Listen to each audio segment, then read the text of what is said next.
This is the After Party, live with Kim McAllister. Pick a couch, grab a drink, and settle into the conversation.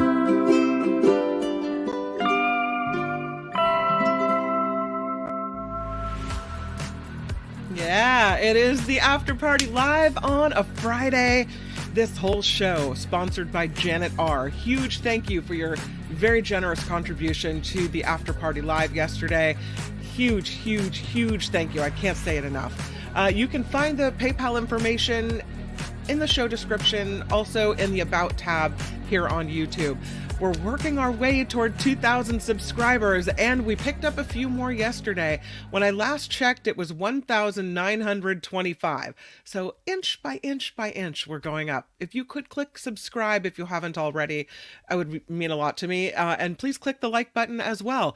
Thank you for being here. Tim Sika, straight ahead, is going to be reviewing some really cool movies. We'll get his take on If. We just heard from Michael Snyder. Sometimes I like to compare and see what these two have to say. He'll also talk about Spacey Unmasked, which is this documentary about Kevin Spacey. So we will talk to Tim Sika in just a few moments, but there's so many stories that I was hoping to get to. So let's get right to it. First of all, you in the market for a train? Why not? I mean, somebody has to buy it, hopefully. Otherwise, maybe it'll be destroyed. I don't know. There's this choo-choo train that now really serves as a tourist attraction. And it's in Cordelia, near the Cordelia Junction area. If someone doesn't buy it, it could be destroyed. I hate to see that happen to that piece of history. You may have seen this if you've been headed through Fairfield here in California. There's a whole row of train cars that are faded, and they sit in front of the Cordelia Junction Antique Mall. Used to be the largest vintage shopping destination off of I-80 between Sacramento and San Francisco, but it's been closed down. So now they're selling all 10 of these historic fixtures, old train cars, and they want a lot, $250,000. Now, I don't know. There's a kind of a hotel, if you can call it that, I forget the name of the town. I know you guys will probably tell me, but where they have a place where you can rent out a train car for the night as basically your hotel room. And all the different train cars are around what kind of looks like a park full of train cars, and it's kind of cool to sleep in them. So maybe they could use it for something like this. It seems to me that given the cost of trying to move these things, they should probably just give them away. Charging $250,000 for that's a lot. Although I suppose maybe if you could take it to the recycle place and they'd pay you a lot of money, I don't know. I don't know how that works out. But it'd be a bummer to just see these things crushed. No, not Yountville. Not what I'm talking about. It's oh, Vilma says, used to be a dining car. You could go in and have a nice steak. It was stationary at the time. I don't know. I have to Google it. Train car. I think it's in Shasta County. Yeah, and it's just really cool. It's these trains that are beautifully painted and comfortable inside. Dunsmuir. It's in Dunsmuir. Railroad Park Resort. They call it one of the most unique places to stay in Southern California. You can stay in one of the caboose lodging units, cabins, or camp along the creek. It really does kind of look like an RV park, except not. It's got all these trains that you can stay in. Here's what the website looks like. Anyway, just for interest's sake. I know, I'm sorry, I get off on a tangent. Here it is. So see all the trains, and you can pick one, whichever one, and they're all appointed differently. Some have a bed for if you have kids that are staying with you. Some have 2 bedrooms. Some have a little kitchenette, depending on how big your caboose is. But it's kind of a fun experience to stay there. It's in Dunsmuir.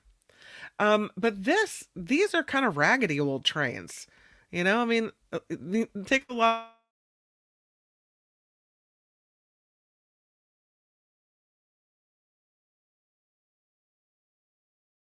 entire set on Facebook Marketplace. They don't want them to be scrapped for the metal. The man who owns it says it's kind of a time capsule, these trains. A lot of people have been looking at it, 30,000 views in 24 hours, but no takers.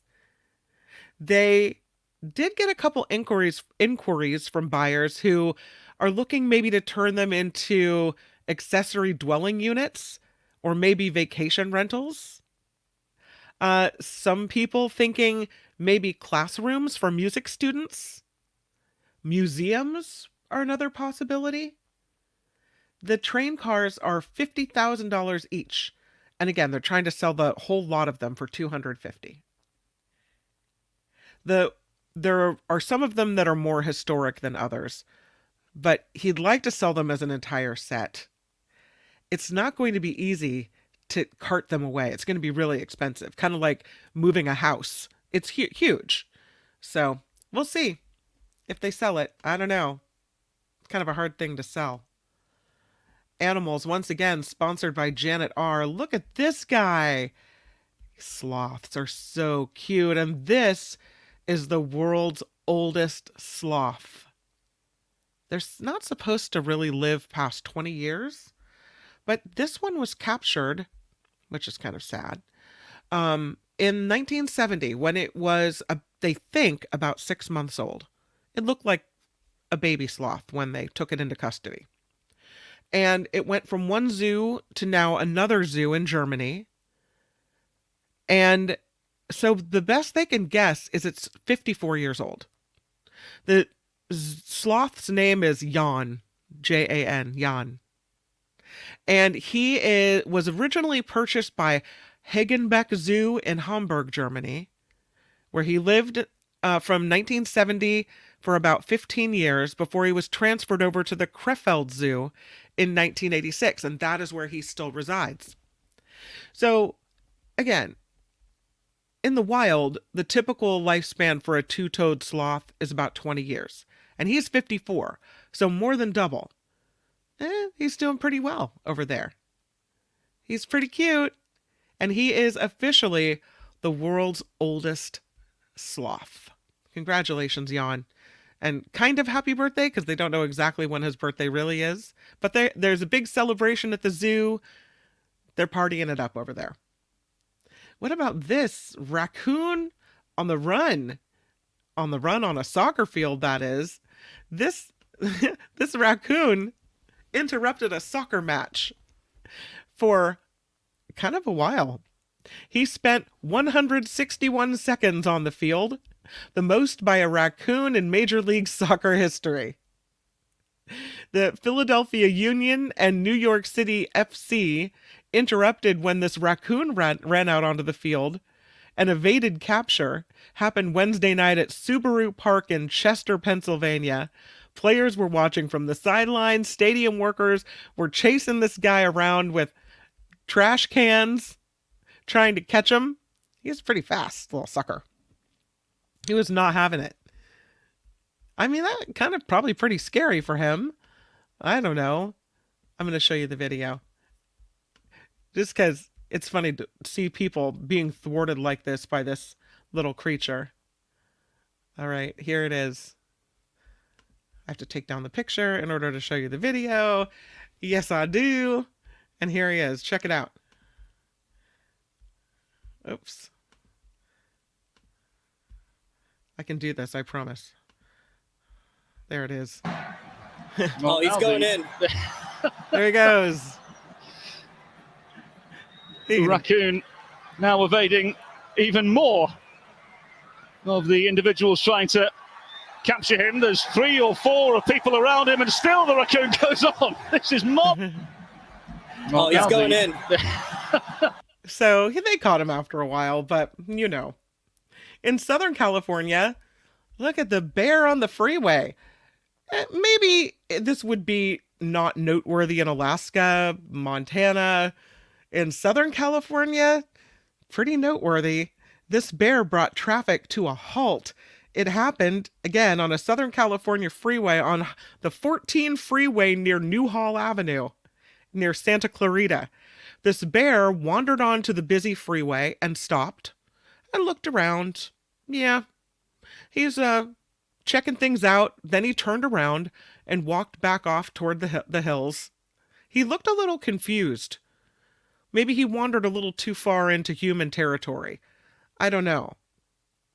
But one driver said, "I'm leaving the gym and it's nuts out there. I thought maybe there was an accident. I had no idea until the man's daughter texted to say there's a bear on the freeway." This is the time when bears leave their winter dens in search of food. So we may see more things like this. But in California, yeah, that's pretty interesting. Thanks to KTLA for that picture. Love it.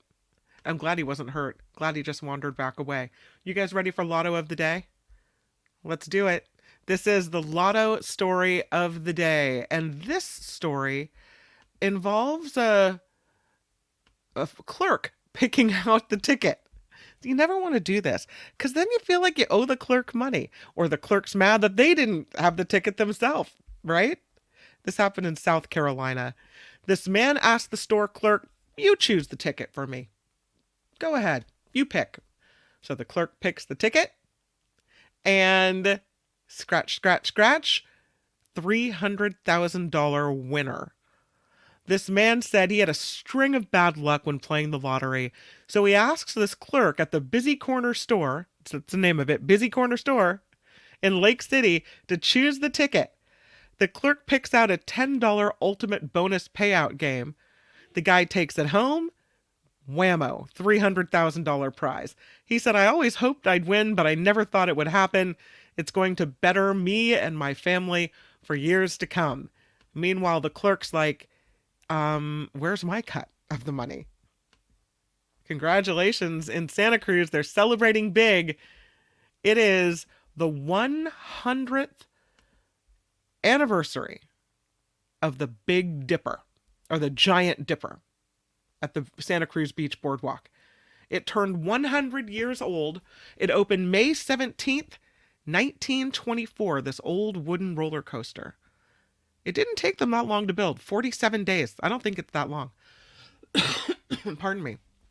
When they built it, cost 50 grand to build. And it's become one of the most popular roller coasters in the country. It has been named a National Historic Landmark. That happened in 1987. It is the fourth oldest roller coaster in the country. More than 68 million people have ridden on it in its 100-year history. That's quite a few. And so it's a milestone, a landmark. The Santa Cruz Beach Boardwalk says we take really good care of this roller coaster, lest you think it's too old and too rickety for a roller coaster. They said they've taken really good care of this roller coaster for 100 years.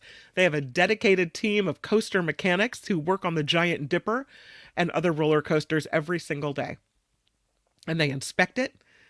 They ride it every day as well to make sure it's working properly. And they are doing everything they can to keep this ride running. The coaster mechanics, apparently an amazing team. Santa Cruz Beach Boardwalk says they're very proud of them. This has been in some movies too. You might remember it from The Lost Boys. It was in, I don't know if you saw this one, 2018's Transformers spinoff Bumblebee. It was in Dangerous Minds with Michelle Pfeiffer. Sudden Impact with Clint Eastwood. So it's had its moment in the limelight. You know. It's nostalgic for people who maybe remember going with their grandparents or their parents, and it's still there, and it's still riding right along. And one person says, "I rode this ride with my grandparents. I've ridden it with my son," and people pass that tradition from family member to family member. So they will have a special ceremony. I think it's tomorrow at 10:30 a.m. at the Santa Cruz Beach Boardwalk in honor of the 100th anniversary of the Giant Dipper. They're going to have special prizes. They're going to throw out some fireworks in the sky. And they're also going to have some offers called Dipper Days, where you can ride the Giant Dipper for $1 every Wednesday, May 29th through August 2nd. So, pretty cool. Giant Dipper. Love it. Did you see this?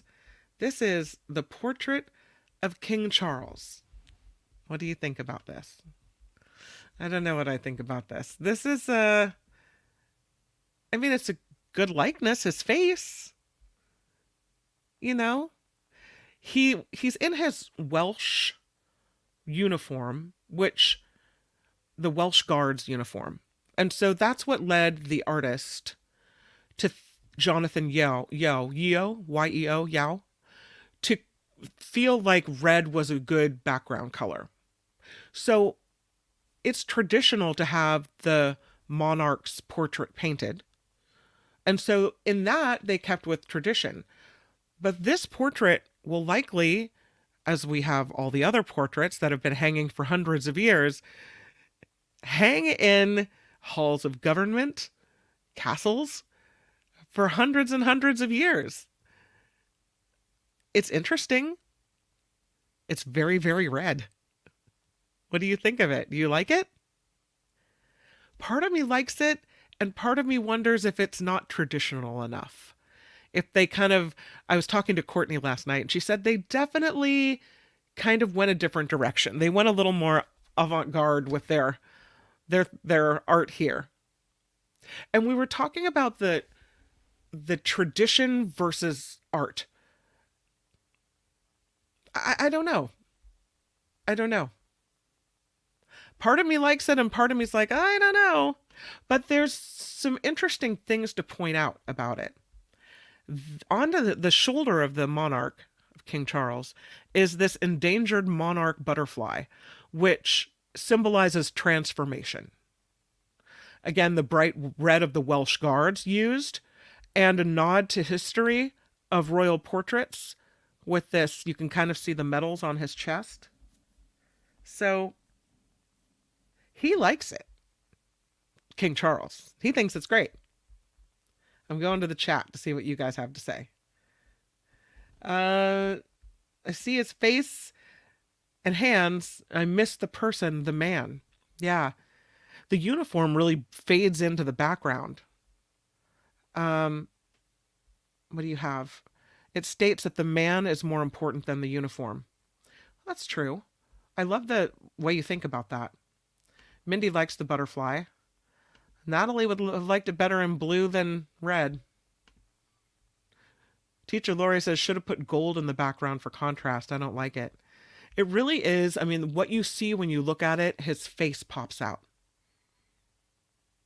So in that regard, you do get an accurate portrait of King Charles. AI did not paint it. It was done by an artist named Jonathan Yeo. Gordon says, yes, it is a monarch butterfly. Absolutely. Murphy says, King Charles has really championed sustainable farming. Maybe something green would have been a nice tribute. Sharon says, very strange as the royals are so traditional. That's what Courtney and I were talking about, how these are people that don't hold hands in public, that have to cross their, legs at the ankle, the ladies. No public affection. They're very traditional. There's all kinds of rules. And here you have what seems to be all the rules broken. But are they? The rules are you have to have your portrait painted by an artist. Who's to say what's art and what isn't art? And perhaps this is traditional just because it's not a carbon copy of a photo. He sat for this painting, King Charles. And he saw it before it was unveiled. So it does look like he is fading into hell, falling into hell. Velma says you could also say it's a portrait of King Charles falling into hell. Yes. Josh says he's in a plume of cotton candy. Lensman, it says to me, born of blood and fire and not represented to him. Mama says it looks like he's emerging from hell. King Hades. Interesting painting. Monarch butterfly is cool. Wes says, talking about California. Yeah. And the Big Dipper. His face looks awfully kind for a king. It's interesting. You talk about being from hell. One of the things that the people are saying online and posting about online is that he's bathed in the blood of all the people that all the countries that England has conquered, right? All the colonization. It's the blood from the colonizations. I don't know. I don't know. I just feel like it's a surprise. It's unexpected. It's very, very different. And sometimes different isn't bad. I don't know if I would have gone with all the red, but yeah. I find it interesting though. All right. Thank you for your comments on that. Mindy says it's creative. Portions would have liked the royal purple. Yeah, the face is really good. I think so too. I thought that was interesting. Well, here's some more art for you. This piece of art was lost and then found again. This statue of an Italian woman in the garment district in New York. You can see her, she's sewing in the statue. This is the woman in front of it in her wheelchair with the corsage on. She's 95 years old. Her name is Maria Polsoni. And she worked at this garment company in, gosh, I'll give the year, many years ago. And the company said, we'd like you to pose for a statue. She was chosen for the lobby. And so she did. She said that they had to put straws in her nose as they coated her in this stuff so that she could breathe. And it was there, the statue, in the lobby for a couple of years until they moved and the statue disappeared. The employer was Cozen and Sons Tailors. And the statue is 51 inches. Yeah, 40 years ago, it was in their lobby. And it involved covering her body in plaster with only a pair of straws in her nose so she could breathe. And so it was sitting in this tailor shop lobby in Manhattan for several years, but they changed the location of their business and it was gone in the next location. And she just assumed they destroyed it, they got rid of it, whatever. But she talked to her family about it. And so her granddaughter did a little looky-loo on the internet, Googled it, and she said, we found it really, really fast. It turned out that they did an online search. What they put in was woman sewing statue. And moments later, they find out it's for sale at an antiques warehouse in Scranton, Pennsylvania. She said, they gave us a Black Friday special for $600. So they bought it for $600. They're donating it to the Italian American Museum on the Lower East Side, and they just unveiled it. So here's Maria Polsoni, and she had all of her kids, her grandkids, her great-grandkids with her as they unveil this. She says she's really proud.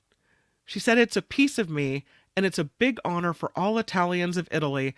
For me, she said, I feel like a princess. I'm very lucky. It's a very big moment.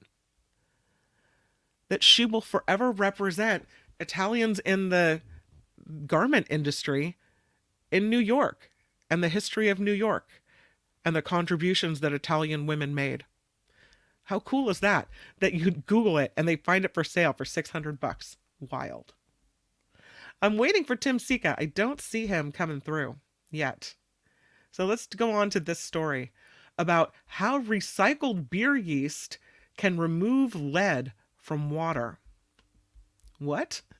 Yes, it's true. Recycled beer yeast can remove lead from water. They say a single brewery in Boston could produce enough waste yeast to treat the entire city's water supply. MIT researchers don't know exactly how this process works, but it's called biosorption. Yeast cells bind and absorb heavy metal ions like lead. They've known this for a while. It happens even at concentrations below 1 part per million. So with those numbers, that's how they get this calculation about a single brewery in Boston. When they first studied this in 2021, they couldn't figure out how to remove all the yeast after it binded to toxic matter, but they've been working on it for 3 years. Chemical, molecular, and aerospace engineers, and they have a solution now, which is hydrogel casings made by a very often used UV light sensitive polymer known as polyethylene glycol. So they said they decided making these hollow capsules that look kind of like a multivitamin pill, but instead of filling them with vitamins, we fill them up with yeast cells, is what they do. Find all of this in the journal RSC Sustainability. To make the multivitamin capsule, the team mixed freeze-dried yeast into water alongside the polymers with the addition of UV light, and it combined into this capsule that surrounded the yeast cells. Even with the casings, the waste yeast still removed trace lead from the water as quickly as it did on the barrier. The capsules are porous, so the water can go into the capsules. The yeast are able to bind all of that lead, but the yeast themselves can't escape back into the water. They've confirmed the capsules were strong enough to withstand the faucet's water's fluid forces, and they now have this proof of concept test yeast pill built, and they say that they were able to fill it with new hydrogel yeast granules. Their filter strained trace lead contaminated water continuously for 12 days, all while using less energy than existing systems and membrane filtration. So let's hear it for beer. We have another reason to celebrate beer. What do you think? Let's move to the ladies of the OR. I love this story. And I don't really understand it, but I really do love it. The ladies of the OR. Turns out, if you have more women on your surgical team, it could improve your health outcome. The ratio of women to men in the operating room might actually influence your recovery. Hospitals in Canada had 35% or more surgeons and anesthesiologists who were female on staff, and that tended to produce better outcomes for patients undergoing surgery, according to this new study at Sunnybrook Health Sciences Centre in Toronto. They've published the findings in the British Journal of Surgery. And the researchers say ensuring a critical mass of female anesthesiologists and surgeons in operative teams isn't just about equity. It seems it's necessary to optimize performance as well. So I don't know what it is about women, other than what they say is, as in other fields, gender diversity in the workspace introduces different skills, knowledge, experiences, beliefs, values, and leadership styles. Now, how does that affect patient outcome?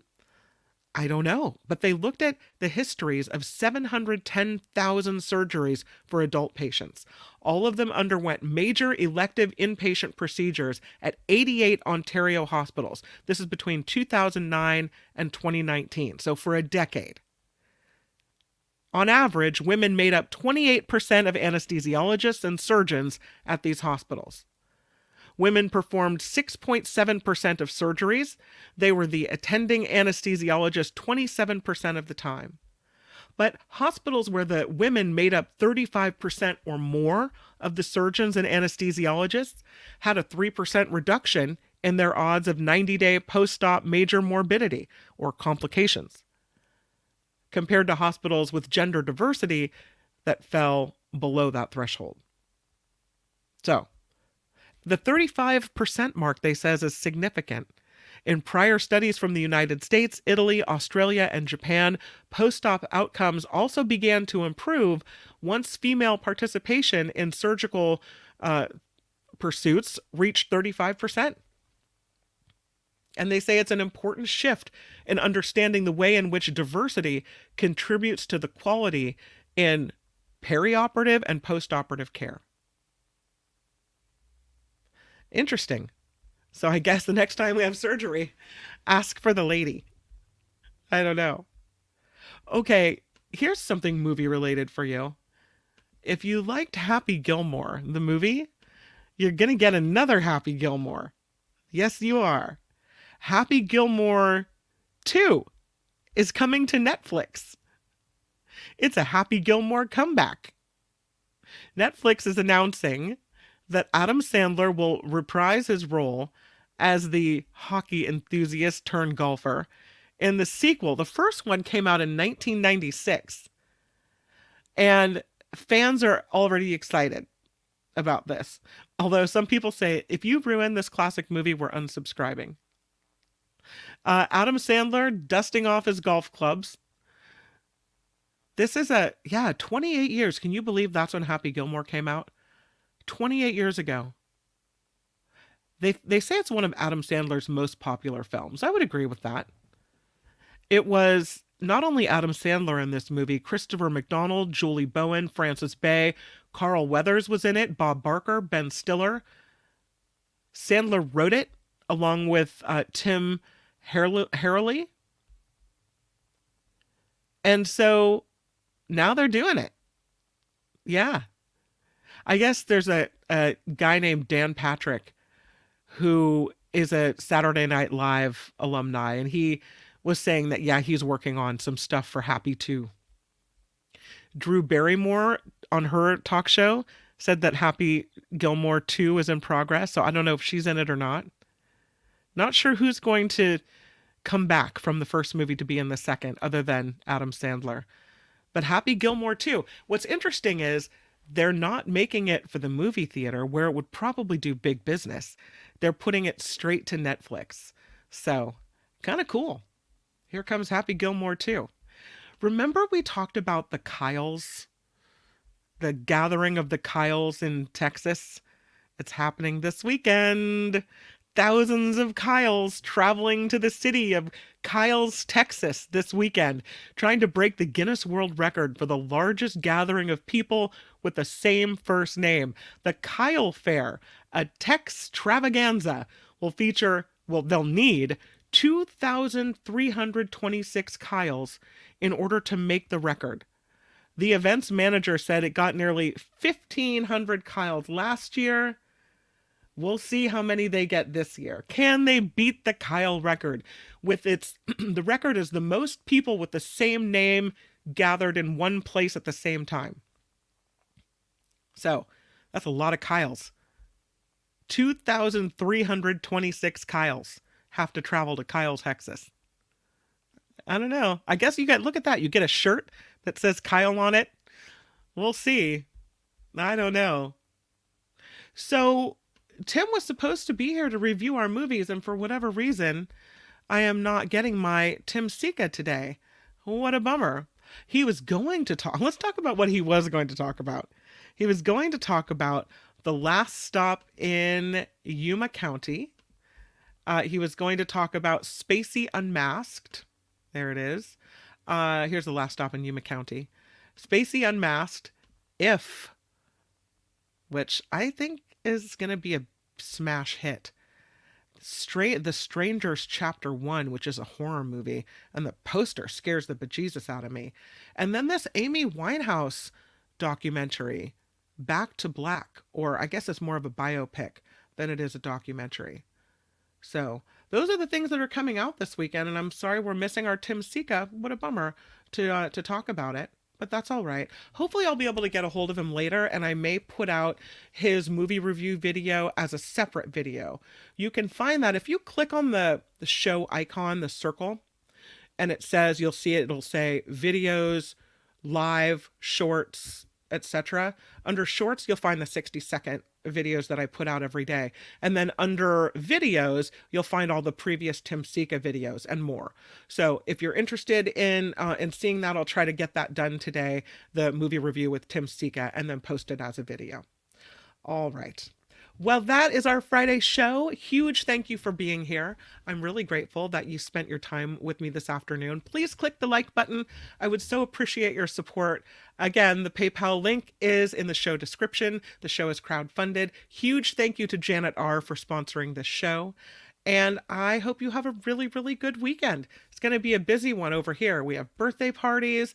What else is going on? Oh, book club is this weekend. Woohoo! We're reading The Vanishing Half. So that'll be really good.